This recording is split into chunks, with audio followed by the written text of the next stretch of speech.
Okay, now we're going to calculate cell size. Okay, so here is what we see down the microscope, and we'll say that this is at times 40. Okay? So times 40, and what do we know the field of view is at times 40?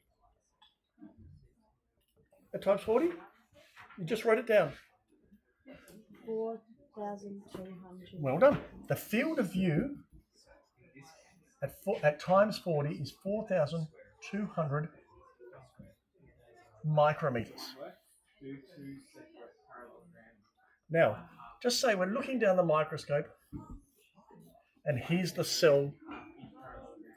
This is called the guesstimation method. Right? We're going to guess how big it is, but we're going to guess in a scientific way. So, if this is the cell, how many cells could you fit in this across this field of view? 2. 2, I reckon 2 is about right. Another way of saying is what percentage of the field of view did this cell take up? We say it takes up about half. Yeah?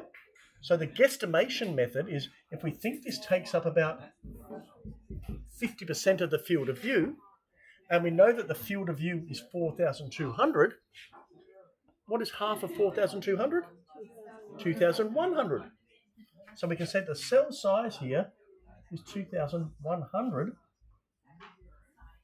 micrometers. Is that my phone? Jamal just dropped my phone. It fell off the table. I'm keeping that in. I'm keeping that in this video. It fell off the table when I moved. It fell off the table when I moved your phone off the table. It's like Roadrunner with the coyote going off the cliff. And then